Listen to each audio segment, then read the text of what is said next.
All right, so welcome back, and this is going to be part 2 of the Pioneer component car stereo we were working on about a week or so ago. And in that portion of the video, we kind of just went through everything, checking what was working and what was not working, and left off on the equalizer, identified several capacitors there that needed to be replaced. And as I said in that video, I was going to go ahead and get those ordered up and go ahead and get them changed, and that way we can focus just on the cassette in this portion of the video.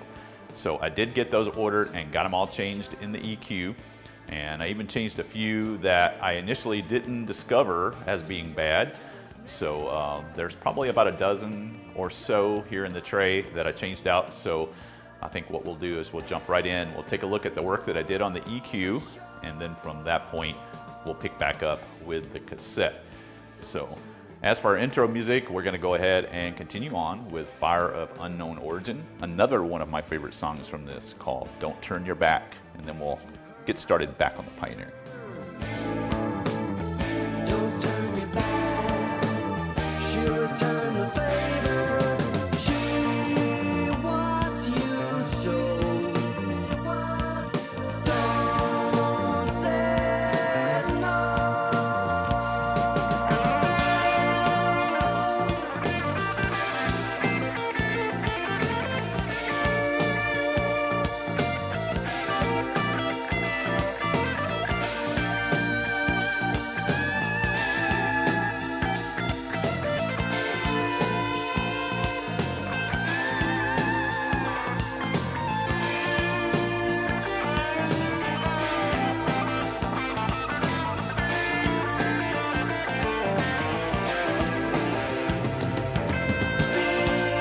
Things are not always what they seem. She won't always say what she means. You'll never know who your friends really are. You use that special option in your car.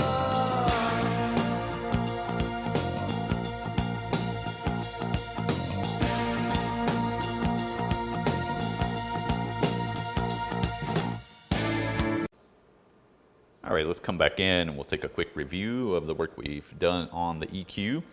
Of course, last week we did repair the 60 hertz slider by fusing that wiper back into the arm of the control. And then we had to put things on hold while we ordered up some capacitors for this. And there was quite a few values, low values of this EQ that we needed that I don't normally stock. And so I wound up ordering just an assortment of capacitors here. Various vendors, mostly Panasonic, Nippon, and Nichicon. One generic vendor for 0.47 that I needed.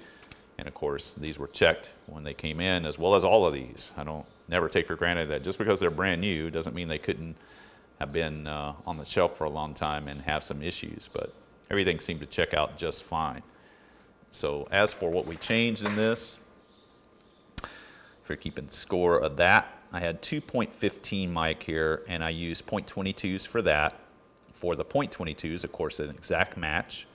Then we had the 2.47s, an exact match. We had 1.68, and I used a 1 mic for that one. And then, of course, the 3 1 mics were an exact replacement as well. The 3 that I didn't notice right away were 2 of them are 100 mic at 10 volt, and one's 100 mic at 6.3. And you can tell that we do have a little bit of corrosion happening right here. And so I decided I'm going to go ahead and replace those as well. I used Panasonic exact replacements. Only difference is instead of 100 mic at 10, I used 100 mic at 25. So here's the way they all look inside the unit. Lined up very nicely here, right around this connector. That's where all those light blue caps were located, or most of them were located around this area. So got all those changed out. And then the location of the 3 100 mic 10 or 100 mic at 6.3. I don't remember where the 6.3 was at now, but anyway, those 3 are right here, with the other one over here on this end.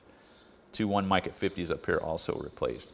Everything else looked very good, so didn't see any need to go ahead and change anything else at this point. So I think what we're going to do, I'm going to go ahead and get this buttoned up so we don't have it opened up, and we can move right on to the cassette. So give me a moment for that, and we'll pick up and get started on the cassette player. Okay, so as we pick back up, getting our first look inside the cassette deck portion of the stereo, and lots of stuff crammed into a very small package. One thing I do want to mention to you is this portion of the unit here, which is the outboard power supply for this cassette deck. I did open that up. There's a few transistors in it and one capacitor. It's a 330 mic cap, and it is good. There is no loss of capacitance or any leakage whatsoever, no issues with ESR. So that had a little bit of dust inside of it, so I blew that out and just left that alone, so there'd be no issue for that. But this basically is just a DC to DC converter that splits up that 12 volts into smaller voltages and distributing it throughout this entire tape deck. They didn't have enough room in here for all that stuff because we've got one board here, which is probably amplifier, tone control, and then we got the little preamp board here for the head of the tape deck, and then back here, some systems controls things or power supply, additional power supply. Quite a bit going on in a very small package for back in this time period. Getting a look at both of our reel motors here, direct drive. The reel hub is directly on the shaft of these motors, so that's where they're getting the direct drive from. Over here on the side is going to be a very tiny speed controlled capstan motor, and the customer said he did have the lid off of this. Looking at the pressure rollers, I believe is what he said, and these pressure rollers look pretty good. They could probably use some cleaning up, but for the age they don't look that bad to me, so that's always a plus. But there's some warning signs here, some issues right around in this area. We've got one capacitor that's pretty much rotted right off of the board. It's just kind of flailing around there. And then we've got one here with excessive corrosion coming out of it. Let's see if I can get you in there a little bit. Not sure the camera will agree to much more than this for a tight shot.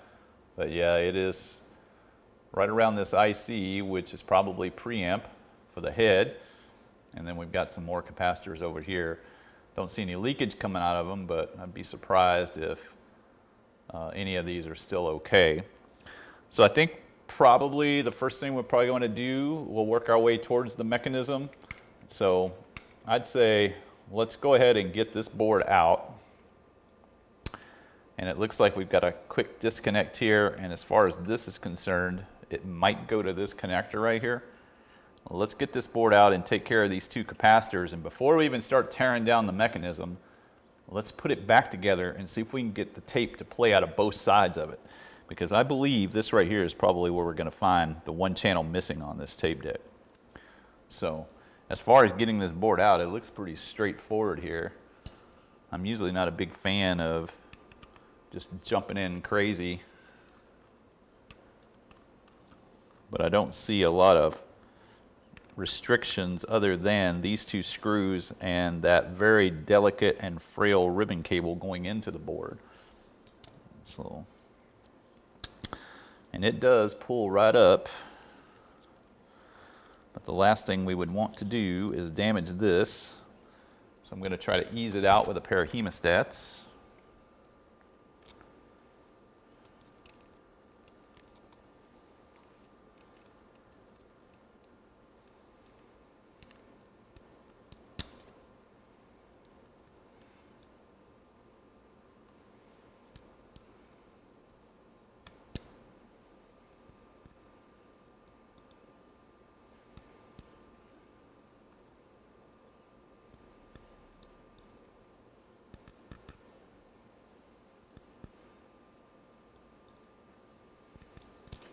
There we go, got that freed up. Last thing you would want to do is rip that cable. I'm not even sure, it's definitely doable to fix it without the cable, but we don't want to rip it. Thank goodness these traces are as far apart as they are. Just in the event you would rip it, it is definitely doable to fix it back with some pretty tiny wires. So let's see if we can dig this out. We've got some tape here covering things up, which is not uncommon for back in this day.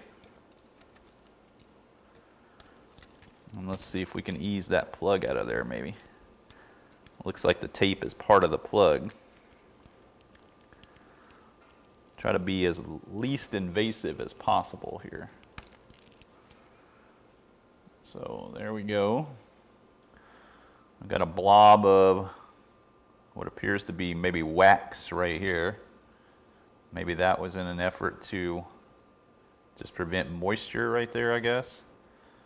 But there is no corrosion on this side of the board, so it looks like it's pretty much just with this right here. Oh, I guess there is. If you take a look on here, that capacitor is about ready to fall out of the board.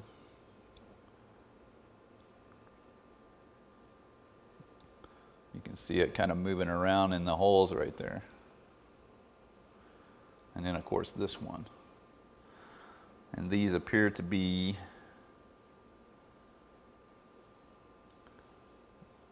47 at 6.3. Yeah?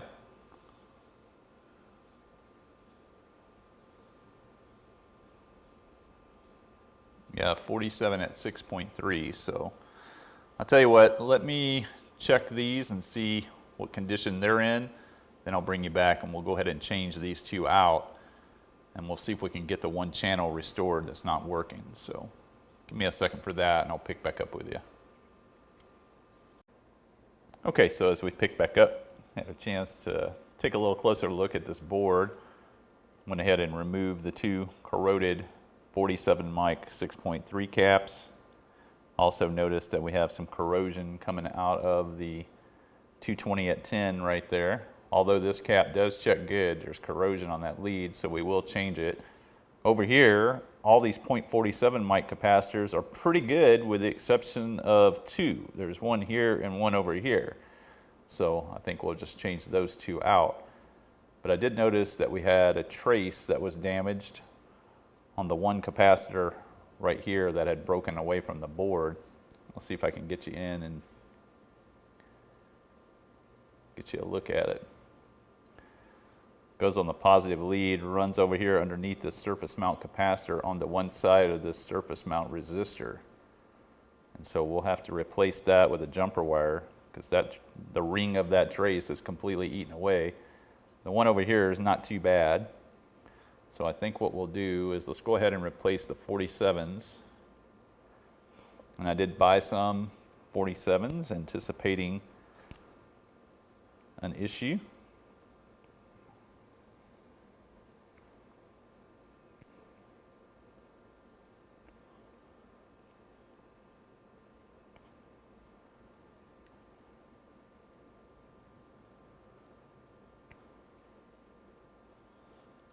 And on this board, the circle is marking the positive side of the cap.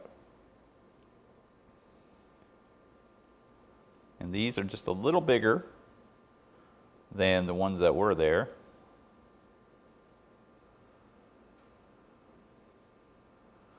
That's okay.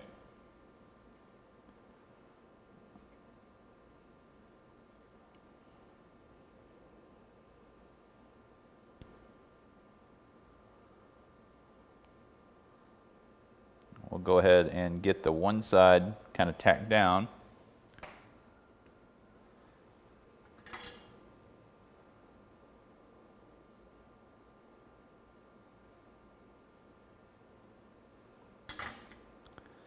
That's going to hold it in place for us.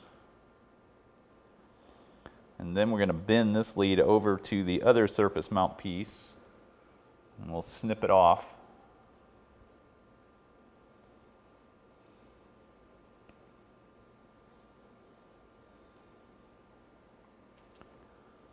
This one we can also snip off.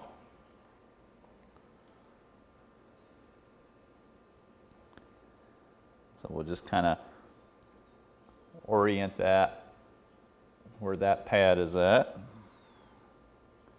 See if I can get you in a little closer here. I know we got a little bit of a reflection from the light on this board. So let's add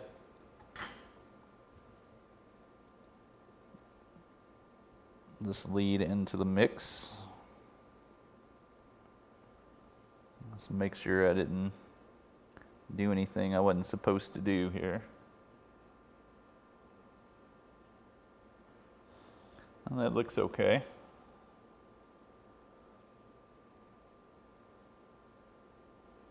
Okay, next we'll want a jumper wire over to the one side of this surface mount piece.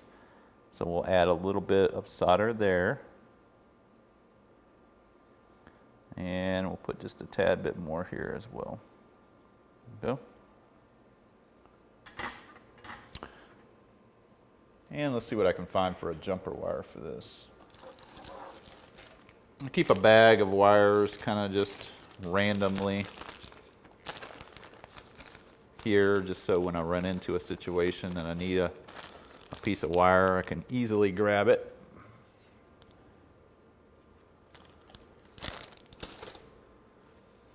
And in this case, we're just going to use a nice thin one, nothing too thick. That way we can kind of bend it around to the trace, the way we can keep it out of the way of anything it might come into contact with.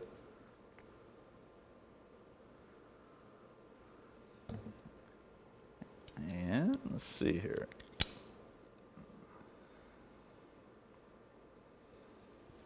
Yeah, I realize I'm doing this off camera here. All I'm doing is just getting the wire kind of prepped on both ends, ready to go. And so what we'll do is we'll kind of lay this off to the side, see if I can tin it up a little bit. It's a small wire, so it'll probably want to jump around on me.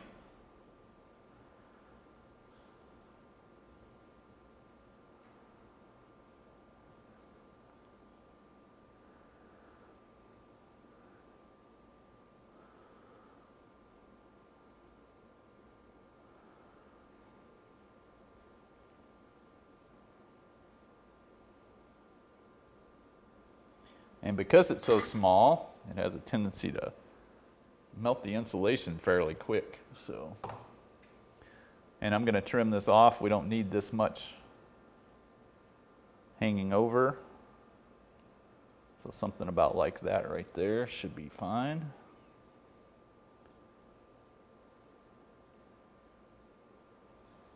And we know we've got to make a connection from here to there, so I'm going to go ahead and kind of get it placed.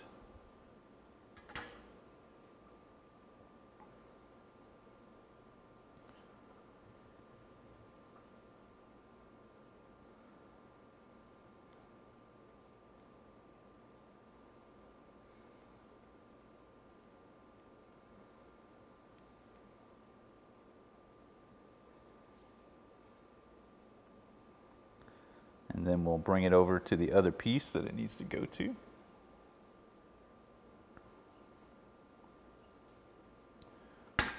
We might want to trim that just a tad bit more.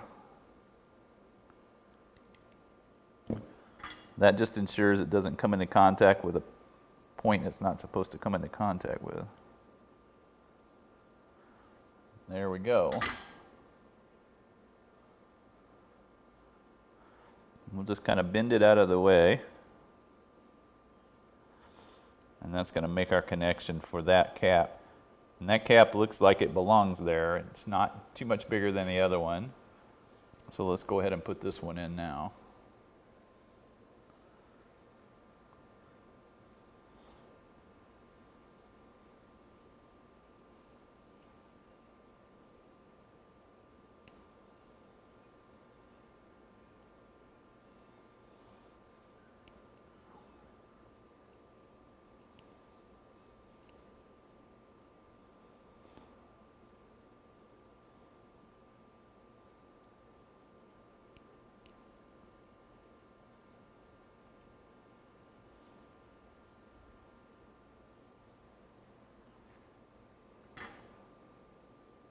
No trace damage on this one, so we don't have that to be concerned with.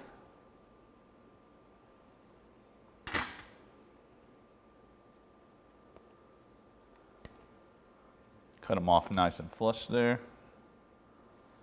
And that looks pretty good. So let's go ahead and get rid of this one. 220 at 10. These are the Nippon ones that I bought. 220 at 10. And we'll use a little solder wick to get that one out of there.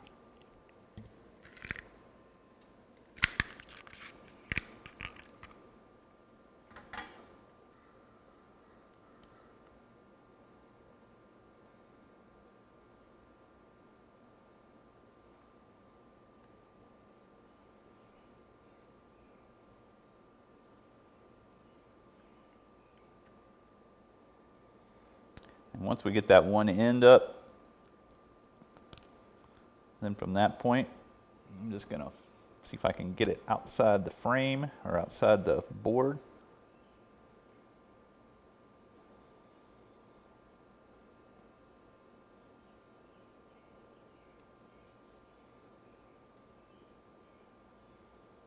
And then we'll just move the other one, heat it up, and pull it out. Easier said than done, I guess.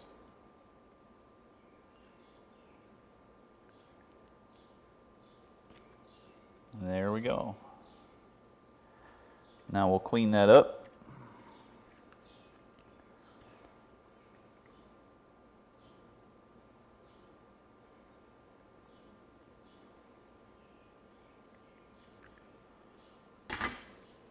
And just a little bit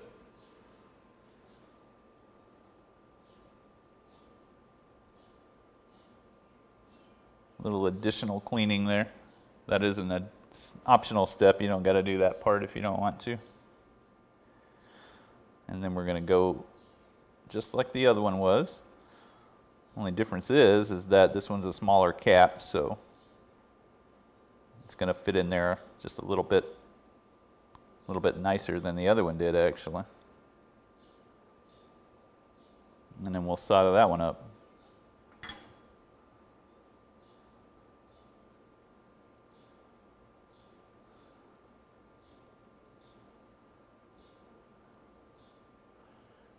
Okay. And we'll cut those off flush.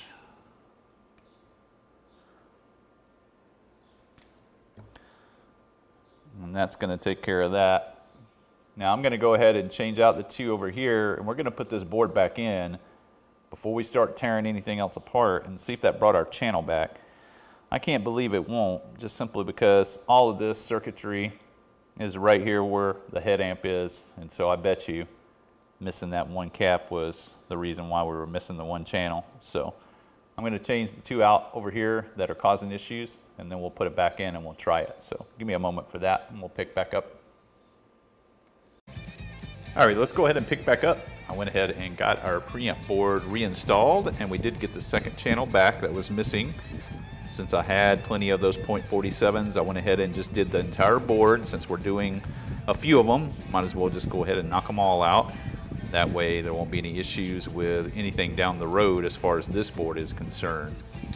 Got it loaded up with a homemade Maxell tape of Blue Oyster Cult first album, and it sounds pretty good. Let's go ahead and crank it up a little bit.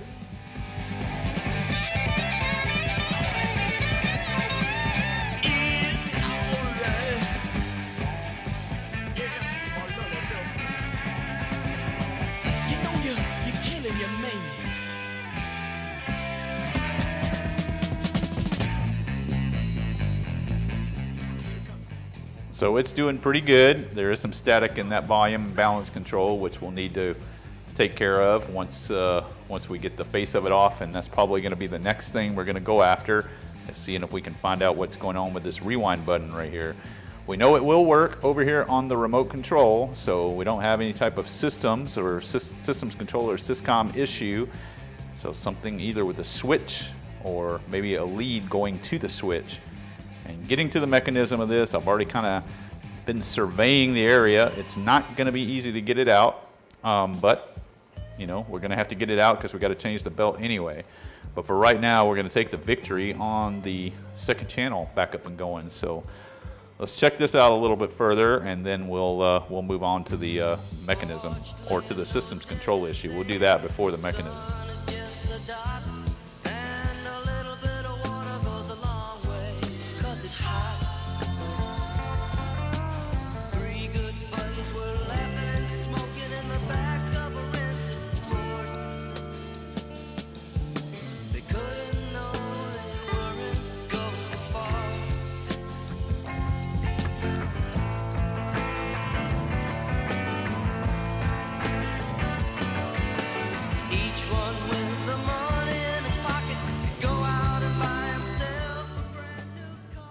It is a very nice sounding tape deck. I went ahead and cleaned up the capstans and the pressure rollers before I put one of my good tapes in it, I guess you would say. And the mechanism of this works very slick, very nice. And I think for the year that this was made and the year this came out, this tape deck actually works very slick and sounds very nice. We'll check it out one more time before we close this clip.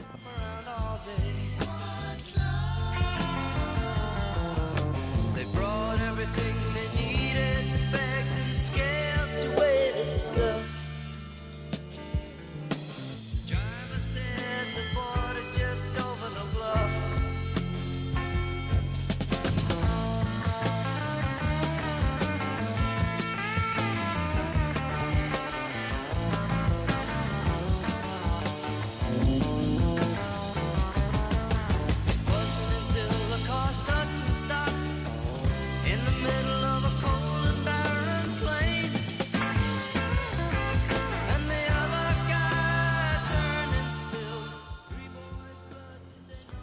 All right, so I think the next thing we'll go after is trying to find out what's going on with this button. That's gonna, involve removing the face of it and seeing if we can get down to where it's at. And then from that point, maybe we can determine why it's not working. So give me a few moments for that and we'll pick back up. All right, let's go ahead and pick back up. I was able to get the front face piece off the unit. Pretty easy to do. You'll take out one nut here from the base control. And then from that point, there's tabs on each side of this. You'll kind of release those a little bit and it should slide out pretty easily. There's one wire connecting a assembly here for two LEDs that are embedded into the front flip door of this. And those do work. You do have to supply some voltage to the illumination line to get them to work, but those do work. Two screws that hold this in place. This is the body of the button assembly that we're kind of looking at. There's one screw right here on the left side and then one on the right, kind of in the corner, that all you have to do is just kind of unloosen it and then you can get this to fold down. So I got to looking at this. We got a very old ribbon cable running from left to right there, the brown ribbon cable. And then we have the board being held to the button assembly by melted in tabs. There's like 6 of them, those white tabs right there. So taking this board out of this button assembly isn't something I'm willing to do in an effort to try to fix the switch. And I believe this is the type of switch. These solder connections here, I believe, are for the lights. And the type of switch it is, I believe, is there is a resistive material on this circuit board, and the button that you're pushing in has kind of like a rubber boot on it that basically just shorts out a connection to activate the function you want. And because rewind is a very popular function, it's not surprising that that's the one that's not working. Now I did touch up these solder connections around this flex cable, but that didn't fix it. So aside from there being a connection on the main board that would be creating it, I'm definitely not willing to open up these tabs and disassemble this in an effort to fix one button that's not working when we have another way to activate the button with the remote control over here. We could be creating more of a problem than we fix, or create more problems trying to fix a problem. And so don't think I'm quite willing to do that. So I will speak to the customer about it, but I don't think popping these tabs out and getting in there just to find out that the conductive coating on the button is worn down to the point to where, I believe those can be fixed. They make some type of a paint-on type of material that could work, but I just don't believe that the benefit outweighs the risk. So I'm gonna pass on that. But after looking this over, it looks like getting the mechanism out is not as bad as I thought it was going to be initially. I think there's basically just 4 screws on the bottom. And aside from taking some of this Scotch tape away and taking some of these connectors loose, I think that mechanism will come out as a complete piece, including this board. I don't even have to remove this board again. So I think that's the next thing we're going to start working on, is getting the mechanism out. So I'll set the camera up overhead and we'll start working on that. All right, so as we come back in, I went ahead and removed those 4 screws, and you can see that it did loosen this thing up a little bit, but we're gonna have to peel this tape away.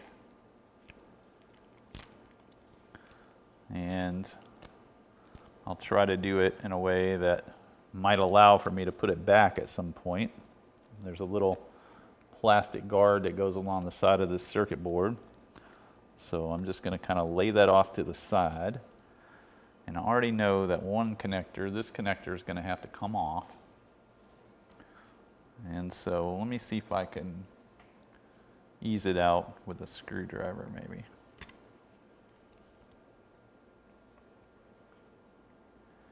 And I do have the power disconnected to this.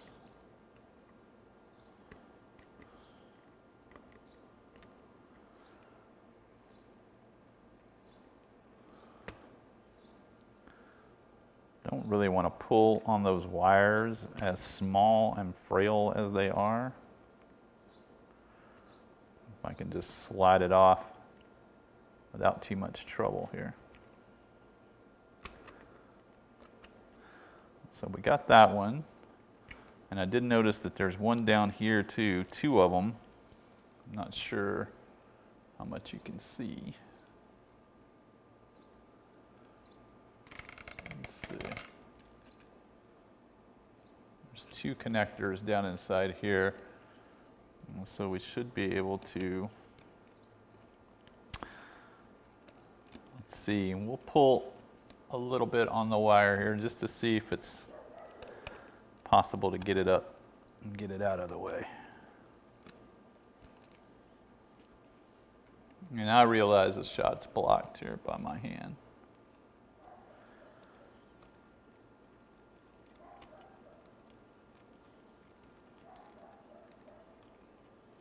I'm trying to do this as gingerly as possible, as to not break any wires or break anything that might hold back the repair. So we got one out of the way.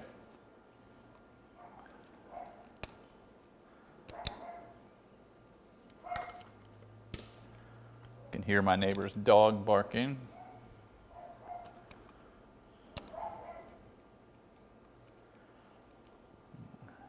Let's see. And I'm just kind of lightly gripping on these wires to try to pull this up.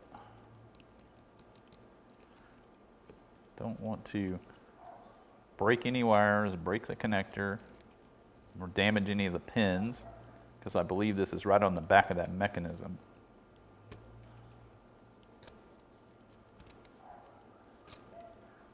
And there comes the second one. So now, is it loose to where we can just get it out? It is. There we go. We'll slide this piece out of the way for the moment, and we'll just kind of take a look at this and see what this looks like. Got a nice little board here over the back of it. And there's the 2 real motors. Obviously, they're different part numbers, determined by the direction that they're going, I would assume. There's a little spring right here. It's kind of going between the 2 of them.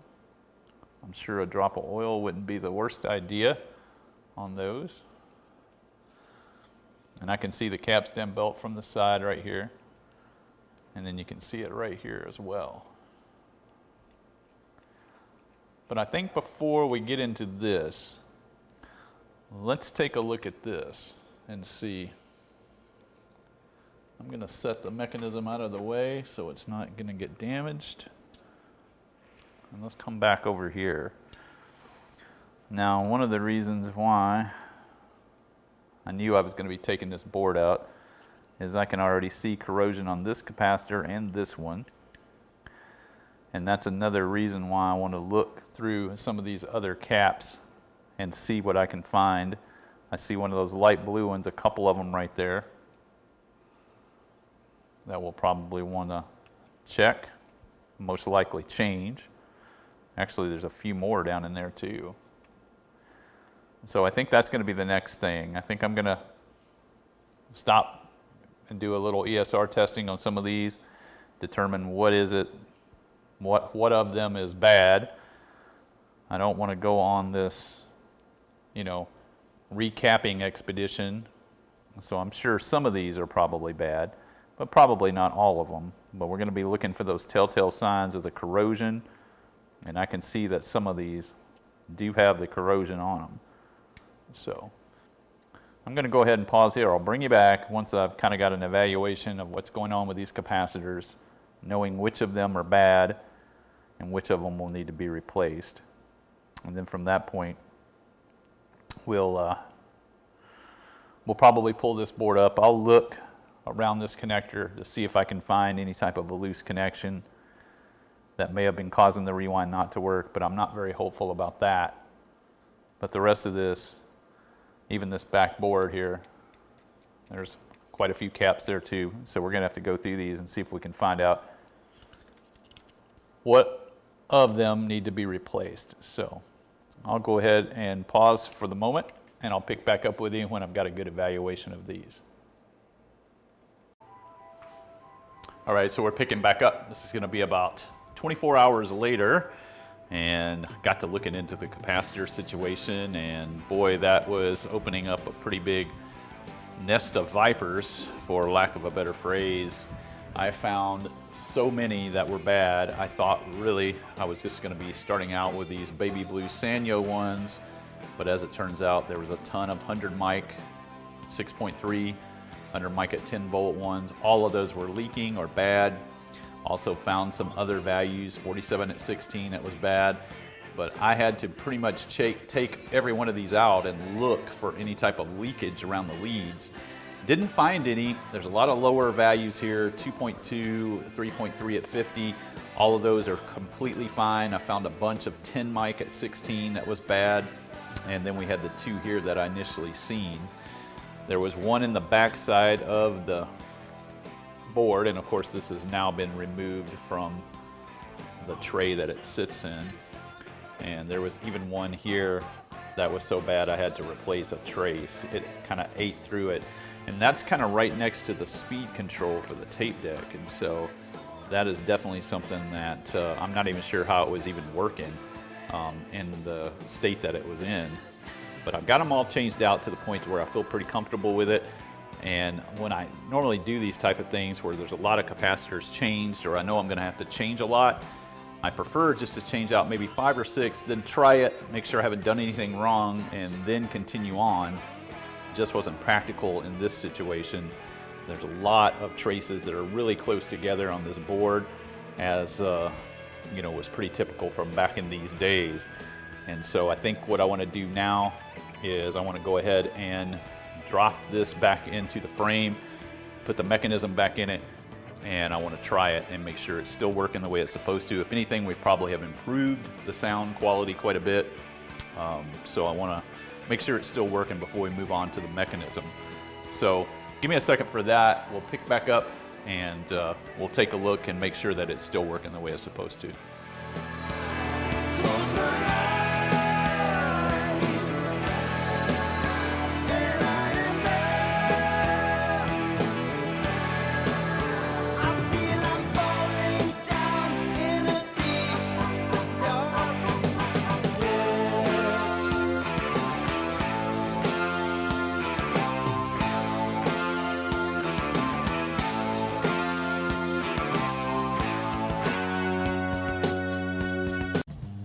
All right, so as I'm picking back up with you, I went ahead and got the mechanism just kind of laying in the tray here. I put 2 screws in the bottom, didn't put any of the little board dividers or anything in here, just kind of mocking it up to make sure everything is still working, and it is doing a pretty good job here. Stairway to the stars. Think alright could help to you. Stairway to the stars. We got better things to do. So yeah, I'm pretty happy with how this is turning out so far. I did not anticipate having to do another Kappa-palooza on the tape deck. But now that I've done that, I have some concerns about the tuner of this, and so I'll be taking a look into that and see what all is waiting for me there. And the belt for the mechanism, I had ordered that belt probably about a month ago when I knew I was going to take this job, and it got delayed, and then it got delayed again, and then finally it just never showed up. And so I contacted the person that I got it from, and he did send me out another one, and it is unfortunately not going to be here so we can start on the mechanism in this video. So this is going to carry over to a third video, and I'm going to try to get that wrapped up next week once I have the belt. The belt's supposed to be here on Tuesday. I'll go ahead and we'll tear the mechanism down, put the new belt in it, do all the lubrication, check everything as we would normally do, and we can get it wrapped up.